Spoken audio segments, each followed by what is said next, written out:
Hi friends, स्वागत है आपका अपने चैनल नवीन शर्मा क्लासरूम में। आज का हमारा टॉपिक है सेक्शन फार्मूला यानी कि m1 x2 plus m2 x1 upon m1 plus m2 comma m1 y2 plus m2 y1 upon m1 plus m2। Section formula basically हम यूज में लेते हैं उस कंडीशन में जब हमें एक लाइन सेगमेंट गिवन होता है और हमें ये कंडीशन दी गई होती है कि कोई थर्ड पॉइंट जो है उस लाइन सेगमेंट को m1 रेशो m2 में डिवाइड करता है। तो हमें करना क्या होता है कि वो जो डिवाइडिंग पॉइंट होता है उस लाइन सेगमेंट का, हमें उस पॉइंट के कोऑर्डिनेट्स फाइंड आउट करने होते हैं। और x कोऑर्डिनेट अगर हमें फाइंड आउट करना है तो हमें m1 x2 plus m2 x1 upon m1 plus m2 काम में लेना है। और यदि हमें y कोऑर्डिनेट डिटरमाइन करना है तो हमें m1 y2 plus m2 y1 upon m1 plus m2 ये वाला फॉर्मूला काम में लेना है। जैसा कि आप जानते हैं पिछले कुछ सेशन से यानी कि पिछले 2-3 सेशन से हम लोग एक्सरसाइज 7.2 का ही डिस्कशन कर रहे हैं और उसमें हमने ये सीखा कि हम कैसे सेक्शन फार्मूला अप्लाई कर सकते हैं to solve the questions of exercise 7.2।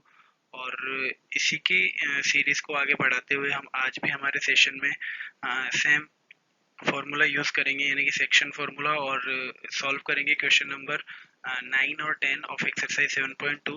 यानी कि जो एक्सरसाइज 7.2 है उसके जो लास्ट के दो क्वेश्चन है हम उन्हें आज आज के सेशन में सॉल्व करेंगे। तो करते हैं आज के सेशन की शुरुआत और चलते हैं नेक्स्ट स्लाइड पे। सबसे पहले एज यूजुअल आप समझ गए होंगे कि हम सबसे पहले डिस्कस करने वाले हैं कि अबाउट द मेन फार्मूला यानी कि सेक्शन फार्मूला जो कि हम यूज कर रहे हैं, अप्लाई कर रहे हैं एक्सरसाइज 7.2 के क्वेश्चंस को सॉल्व करने के लिए। तो मैंने जैसा कि आपको बताया कि हमें स्टार्टिंग में एक लाइन सेगमेंट गिवन होता है। सपोज दैट हमारे पास एक लाइन सेगमेंट है ए बी और इस लाइन सेगमेंट ए बी को एक थर्ड पॉइंट है पी जिसके कोऑर्डिनेट है एक्स वाई। ये पॉइंट पी उस लाइन सेगमेंट को m1 एंड m2 रेशो में डिवाइड कर रहा है। तो हमारे पास एक टास्क होगी कि पी एक्स वाई यानी कि पॉइंट पी के कोऑर्डिनेट्स x और y की वैल्यू हमें फाइंड आउट करनी है। तो फॉर्मूला जो हम काम में लेंगे वो है section formula m1 x2 plus m2 x1 upon m1 plus m2। ये हमें यूज करना है टू डिटरमाइन और to find the point P का जो x कोऑर्डिनेट है उसके लिए। और यदि हमें पॉइंट P का y कोऑर्डिनेट डिटरमाइन करना है तो हमें काम में लेना है m1 y2 plus m2 y1 upon m1 plus m2। तो इस तरीके से सेक्शन फार्मूले के बारे में हम डिस्कस करते आए हैं। स्टार्टिंग में हमने हर सेशन में सबसे पहले यही ओवरव्यू लिया है कि सेक्शन फार्मूला क्या होता है और हम क्यों यूज में लेते हैं। इसके बाद सेक्शन फार्मूला का एक स्पेशल केस है यदि हमें कोऑर्डिनेट्स ऑफ मिड पॉइंट यानी कि आप समझ गए होंगे कि यदि लाइन सेगमेंट ए बी को जो ये थर्ड पॉइंट पी डिवाइड कर रहा है यदि ये इसके मिड पॉइंट पर हो तो हमें मिड पॉइंट के कोऑर्डिनेट्स फाइंड आउट करने के लिए जो फार्मूला बनता है वो है P X Y is equal to x1 plus x2 upon में 2 comma y1 plus y2 upon में 2। यहाँ पर बेसिकली जो ये फार्मूला हमने डिराइव किया है वो हमने सेक्शन फार्मूला से ही डिराइव किया है और उसके पीछे का रीज़न ये है कि यदि point P line segment A B का मिड पॉइंट है तो उस कंडीशन में जो m1 रेशो m2 है उन दोनों की वैल्यू 1-1 हो जाएगी। और 1-1 होने के केस में आप देख सकते हैं कि 1/1 हमने जो डिराइव किया है सेक्शन फार्मूला से फाइनल फार्मूला वो है P X Y is equal to x1 plus x2 upon 2 comma y1 plus y2 upon में 2। तो इस तरीके से हम डिटरमाइन कर सकते हैं कि coordinates of mid point P X Y. अब आपकी स्क्रीन पर एक्सरसाइज 7.2 का क्वेश्चन नंबर 9 है जिसके अकॉर्डिंग हमें find out the coordinates of the points which divide the line segment joining A जिसके कोऑर्डिनेट है -2, 2 एंड बी जिसके कोऑर्डिनेट है 2, 8 इंटू 4 इक्वल पार्ट्स। यानी कि हमारे सामने एक लाइन सेगमेंट होगा, आप देख रहे हैं एक ए और बी जिसके एंड पॉइंट है एक लाइन सेगमेंट है और हमें करना क्या है कि हमें उन पॉइंट्स के कोऑर्डिनेट फाइंड आउट करने हैं जो इस लाइन सेगमेंट ए बी को 4 पार्ट्स में डिवाइड करते हैं। और बेसिकली ये जो 4 पार्ट्स है सभी आपस में इक्वल हैं। आप देख रहे हैं कि हमने इसके लिए 3 पॉइंट लिए हैं, point P, point Q and point R. तो पॉइंट पी का कोऑर्डिनेट एक्स वाई है, क्यू का एक्स वाई है और आर का भी एक्स वाई है। और हमें करना क्या है कि हमें 1/1 इन तीनों पॉइंट्स के कोऑर्डिनेट्स डिटरमाइन करने। और ये जो तीनों पॉइंट है वो लाइन सेगमेंट ए बी को 4 इक्वल पार्ट्स में डिवाइड कर रहे हैं। यानी कि आप देखेंगे कि जो लाइन सेगमेंट ए बी के 4 पार्ट्स बन गए हैं, A P, P Q, Q R और आर पी, और ये चारों पार्ट्स आपस में बेसिकली इक्वल्स हैं। और हमारे सामने जो टास्क है वो ये है कि P X Y, Q X Y, R X Y जो 3 पॉइंट्स हैं हमें इनके कोऑर्डिनेट्स फाइंड आउट करने हैं। तो चलते हैं नेक्स्ट स्लाइड पे और सबसे पहले बात करते हैं कि कैसे हम पॉइंट पी के कोऑर्डिनेट्स यानी कि पी एक्स वाई को डिटरमाइन कर सकते हैं, फाइंड आउट कर सकते हैं। तो यदि हम पॉइंट पी पर फोकस करें तो आप देखेंगे कि पॉइंट पी के जो लेफ्ट वाला सेक्शन है यानी कि जो पॉइंट ए पी के लेफ्ट वाला सेक्शन है वो है ए पी, और AP सेक्शन के लिए जो M1 होगा वो 1 हो जाएगा, और रिमेनिंग पार्ट यानी कि जो P के राइट साइड वाला जो सेक्शन है आप देखेंगे उसके लिए जो M2 है वो उसके लिए 3 वैल्यू होगी, यानी कि P पॉइंट के कोऑर्डिनेट्स अगर हमें फाइंड आउट करने हैं तो उस केस में M1 की वैल्यू 1 और M2 की वैल्यू 3 हो जाएगी। अब अगर हमें PXY काम में लेना है तो सेक्शन फॉर्मूला हमने अप्लाई किया, और सेक्शन फार्मूला में हमने कॉरस्पॉन्डिंग जो भी वैल्यूज है हमने उनको प्रॉपर अपने प्लेस पे पुट कर दी है। M1 की वैल्यू पुट की, M2 की वैल्यू पुट की, X1 X2 की वैल्यू पुट की, और Y1 Y2 की भी वैल्यू हमने पुट की। तो आप देखेंगे कि जो PX हमें फाइंड आउट करने के लिए लिया, हमने देखा कि 1 multiply 2 plus 3 multiply minus 2 upon में 1 प्लस 3, और जो पी वाई है वो है 1 मल्टीप्लाई 8 प्लस 3 मल्टीप्लाई 2 अपॉन में 1 प्लस 3। यहाँ पर 2 और -2 जो है x2 और x1 की वैल्यू है, और डायग्राम में एक्चुअली यहाँ पर आप देख रहे हैं कि R और P जो पॉइंट है वो बाय मिस्टेक यहाँ पर डिलीट हो गए हैं। अदरवाइज यहाँ पर P का जो कोऑर्डिनेट है वो आप देखेंगे 2 एंड 8 है, और R के कोऑर्डिनेट हमने अज्यूम किए हैं XY। तो x1 x2 अगर हम देखें -2 और 2 हो जाएंगे, और एक y1 y2 यहाँ पर 2 और 8 हो जाएंगे। तो हमने सेक्शन फॉर्मूला में यही वैल्यूज पुट की है, और m1 m2 की जगह हमने 1 और 3 पुट किया है। तो हमारे पास जो कैलकुलेशन बनती है वो आप देखेंगे कि x कोऑर्डिनेट के लिए बन जाती है 2 - 6 अपॉन में 4, और y कोऑर्डिनेट के लिए बन जाती है 8 + 6 अपॉन में 4, यानी कि 2 - 6 को जब हम आगे सॉल्व करते हैं तो -4 अपॉन में 4, और 8 + 6 को जब हम आगे करते हैं तो 14 अपॉन 4। जब -4 से 4 को हम डिवाइड करते हैं तो -1 हो जाएगा, और 14 को जब 4 से हम सिंप्लीफाई करते हैं तो हमारे पास वैल्यू आती है पॉइंट P के कोऑर्डिनेट्स की -1, 7/2, यानी कि पॉइंट P के जो कोऑर्डिनेट है वो है -1, 7/2। इस तरीके से हमने देखा कि पॉइंट P के कोऑर्डिनेट्स हमने फाइंड आउट किए। अब हम चलते हैं नेक्स्ट स्लाइड पे, यानी कि पॉइंट Q के अब हमें कोऑर्डिनेट्स फाइंड आउट करने हैं। तो Q के कोऑर्डिनेट्स के लिए यदि हम देखें तो सबसे पहले डिटरमाइन यानी कि कर लेते हैं M1 M2 के लिए। M1 की वैल्यू पॉइंट Q के लिए 2 होगी, और M2 के लिए भी ये 2 माना जाएगा, और उसके पीछे का रीजन ये है कि क्योंकि Q जो है एकदम AB के मिड में है, और Q के लेफ्ट वाला जो सेक्शन है और जो राइट वाला सेक्शन है वो दोनों Q से बिल्कुल इक्वल है डिस्टेंस पर, और इस वजह से आप देखेंगे कि Q से लेकर A के बीच की जो डिस्टेंस है उसमें भी 2 सेक्शन है, और Q से लेकर के P के बीच की जो डिस्टेंस है उसमें भी 2 सेक्शन है। तो इस तरीके से आप देखें M1 और M2 की वैल्यू 2 और 2 है, और इसको भी हमने QXY की यानी कि जो डिटर्मिनेशन की है, फाइंड आउट की है कोऑर्डिनेट्स सेक्शन फार्मूला की मदद से की है। आप देखेंगे कि जब हमने पॉइंट P के कोऑर्डिनेट्स डिटरमाइन किए थे तो वहां पर M1 और M2 की वैल्यूज डिफरेंट थी, but X1 X2 Y1 Y2 same थे। सेम केस यहाँ पर भी है कि X1 X2 Y1 Y2 point P के अगर हम फॉर्मूले से कंपेयर करें तो सेम है, बट M1 M2 की वैल्यूज यहाँ पर चेंज हो गई है। जहाँ पर M1 है वहाँ पर हमने 2 पुट किया है, और जहाँ पर M2 है वहाँ पर भी हमने 2 पुट किया है। तो 2 × 2 + 2 × -2, ये तो हमारा जो कैलकुलेशन है वो x कोऑर्डिनेट के लिए आ गया, और y के लिए आ गया 2 × 8 + 2 × 2। तो 2 × 2 + 2 × -2 जो है वो 4 - 4 बन गया, और 2 × 8 + 2 × 2 जो है वो 16 + 4 बन गया, और अपॉन में क्योंकि M1 + M2 यानी कि 2 + 2 चल रहा है तो वो 4 दोनों कोऑर्डिनेट्स की पोजीशन पर आएगा। तो आप देखेंगे कि x कोऑर्डिनेट जो हमारा बनता है फाइनली 4 - 4/4 यानी कि 0/4, और 16 + 4/4 यानी कि 20/4, जिसका फाइनल जो रिजल्ट आता है वो है 0 और 5। रीजन किसके पीछे का ये है कि जब हम 0 से किसी नंबर को डिवाइड करते हैं, सॉरी 0 में किसी नंबर का डिवाइड करते हैं तो वो 0 ही आएगा, और जब 4 से हम 20 को कट करते हैं तो वो 5 आएगा।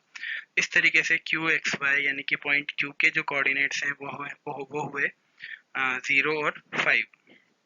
अब हमारे सामने टास्क है कि हम R के कोऑर्डिनेट्स भी डिटरमाइन करें।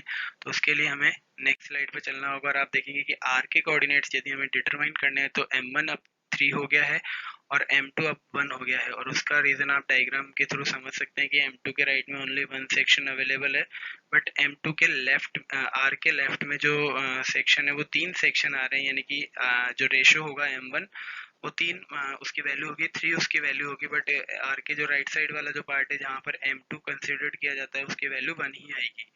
तो जब हम r को फाइंड आउट करेंगे तो उस कंडीशन में हमें m1 की वैल्यू 3 लेनी है और m2 की वैल्यू 1 लेनी है। तो यहाँ पर आप देखेंगे कि पिछले दो कोऑर्डिनेट्स जो हमने डिटरमाइन किए उससे यदि हम कंपेयर करें तो m1 m2 ही सिर्फ चेंज हो रहा है, x1 x2 y1 y2 अपनी पोजीशन पर है। तो अब हमने आर एक्स वाई की वैल्यू डिटरमाइन करने के लिए m1 की जगह 3 किया और m2 की जगह 1 किया। तो आर एक्स यदि हम बात करें जो कोऑर्डिनेट है आर पॉइंट का एक्स कोऑर्डिनेट, उसकी अगर कैलकुलेशन है तो 3 मल्टीप्लाई 2 प्लस 1 मल्टीप्लाई -2 यानी कि 6 -2, और 3 प्लस 1 जो डिनोमिनेटर है वो अपॉन में 4 हो जाएगा। 6 -2 की वैल्यू 4 हो जाएगी। तो आप देखेंगे कि 4/4 और 4/4 जो फाइनली रिजल्ट आ रहा है वो है 1। इसी तरह यदि हम आर के जो वाई कोऑर्डिनेट्स की बात करें तो आप देखेंगे कि 3 मल्टीप्लाई 8 प्लस 1 मल्टीप्लाई 2 अपॉन में 3 प्लस 1, जो कि बन जाता है 24 प्लस 2 अपॉन में 4, और 24 प्लस 2 अपॉन में 2 जो फाइनली बन रहा है 26/4, और जिसकी सिंप्लीफिकेशन हमें रिजल्ट दे रही है 13/2। तो इस तरीके से आर एक्स वाई जो है कोऑर्डिनेट पॉइंट जिसने लाइन सेगमेंट ए बी को भी डिवाइड किया था, उसके जो कोऑर्डिनेट है 1, 13/2 हमारे सामने फाइंड आउट कर लिए हैं हमने। तो आप देखेंगे कि हमारे जो क्वेश्चन नंबर 9 की टास्क थी कि लाइन सेगमेंट ए बी को 3 पॉइंट्स हैं जो बेसिकली 4 इक्वल पार्ट्स में डिवाइड कर रहे हैं। यहाँ पर आप देखेंगे कि m1 जो 3 है और m2 जो 1 है, ये बेसिकली हमने r पॉइंट के लिए कंसिडर किया था पिछली स्लाइड में। यदि हम यहाँ पर जो पॉइंट p के कोऑर्डिनेट्स की बात करें तो आप देखेंगे -1 7/2। क्यू के जो कोऑर्डिनेट्स हमारे पास रिजल्ट में आए वो थे 0,5, और आर के जो कोऑर्डिनेट्स हमारे पास आए वो थे 1,13/2। तो इस तरीके से क्वेश्चन नंबर 9 की जो टास्क थी वो हमने कंप्लीट कर ली है, और इसी के साथ जो हमारा क्वेश्चन नंबर 9 है वो भी कंप्लीट होता है। अब हम चलते हैं नेक्स्ट क्वेश्चन यानी कि क्वेश्चन नंबर 10 पे। अब क्वेश्चन नंबर 10 की जो टास्क है कि find the area of the rhombus if its vertices are taken in order, and हमें एक हिंट गिवन है कि एरिया ऑफ रोम्बस यदि आपको फाइंड आउट करना है तो आपको फॉर्मूला यूज करना चाहिए 1/2 प्रोडक्ट ऑफ इट्स डायगोनल। तो हमने सबसे पहले क्या किया, एक रोम्बस ड्रॉ किया ABCD, और जैसा कि क्वेश्चन में कहा गया है कि जो इसके कोऑर्डिनेट है वो हमें सेम ऑर्डर में ही लेने हैं। तो सबसे पहले हम शुरुआत करते हैं ए से, फिर हम ए से बी की ओर गए, बी से हम सी की ओर गए, और सी से फिर लास्ट में हम डी की ओर आ गए। तो हमने ऑर्डर जो है कोऑर्डिनेट्स का वो हमने यहाँ कभी चेंज नहीं किया है, और सेम ऑर्डर को मेंटेन करते हुए जब हमने डायग्राम जो रोम्बस का है वो हमने लिया। अब क्योंकि हमारे सामने जो एरिया ऑफ रोम्बस का जो फॉर्मूला है वो है 1/2 multiplied by product of the diagonal of rhombus ABCD, यानी कि जो रोम्बस ABCD है उसके जो डायगोनल है वो आप देखेंगे AC और BD है। तो एरिया ऑफ रोम्बस यदि हमें डिटरमाइन करना है, फाइंड आउट करना है, तो हमारा फॉर्मूला बन जाता है 1/2 मल्टीप्लाई AC मल्टीप्लाई BD, जिसको हमने लाइन नंबर 1 से इंडिकेट किया। अब AC और BD की वैल्यू यदि हमें डिटरमाइन करनी है तो हमने जो एक्सरसाइज 7.1 में क्वेश्चन सॉल्व करने के लिए फॉर्मूला पढ़ा था डिस्टेंस फॉर्मूला, आज हम वापस से उसी को यूज कर रहे हैं, अप्लाई कर रहे हैं। तो AC की वैल्यू डिटरमाइन करने के लिए हमने अप्लाई किया डिस्टेंस फार्मूला, यानी कि √x1 - x2 whole square plus y1 - y2 whole square. x1 की वैल्यू 3 हमने पुट की, x2 की वैल्यू -1 पुट की, y1 की वैल्यू 0 और y2 की वैल्यू -4, ये हमने पुट की पॉइंट A और C के कंसिडरेशन को ध्यान में रखते हुए। और उसका रीज़न ये है कि क्योंकि हम AC जो लाइन है उसके हम क्या कर रहे हैं, डिस्टेंस फाइंड आउट कर रहे हैं। तो कैलकुलेशन को आगे बढ़ाते हुए देखते हैं कि 3 माइनस -1 बन जाएगा 3 + 1, और 0 - 4 में से 0 अवॉइड हो जाएगा और ये रह जाएगा -4। तो AC अभी जो है वो रूट में है 3 + 1 होल स्क्वायर एंड प्लस -4 का होल स्क्वायर। इस चीज को अगर हम आगे कैलकुलेट करें तो 3 + 1 हमारा 4 बन जाएगा, -4 अपनी जगह है, 4 का और -4 का हमने जब स्क्वायर किया तो 16 + 16 आया, जो कि फाइनली बन गया √32। √32 को जब हमने फैक्टराइज किया तो ये 2 का 5 टाइम रिपीटेशन हो रहा है, जिनमें से हम देखते हैं कि जब हम स्क्वायर रूट सॉल्व करते हैं तो आप जानते ही हैं कि एक नंबर यदि 2 बार रिपीट हो रहा है तो वो बाहर आ जाएगा, यानी कि 2 जो है 2 की यहाँ पे 2 बार पेयरिंग हो रही है, तो वो दोनों पेयर में से एक फ्रीक्वेंसी उसके बाहर हमने रूट से निकाल ली है। और फाइनली जो रूट के अंदर जो अकेला जो 2 है वो आपके सामने बचा हुआ दिख रहा है आपको। तो इस तरीके से जो रिजल्ट आएगा वो हमारे पास आएगा AC का 4√2। तो AC की जो वैल्यू है यूजिंग डिस्टेंस फार्मूला हमने कैलकुलेट करी 4√2। अब जो दूसरा डायगोनल है BD, उसकी भी वैल्यू हमें कैलकुलेट करनी है, तो उसके लिए चलते हैं नेक्स्ट स्लाइड पे। अब हमें क्योंकि बी डी डायगोनल की जो डिस्टेंस है वो कैलकुलेट करनी है, तो distance formula x1 minus X two यानी कि यही हमें यूज़ में लेना है।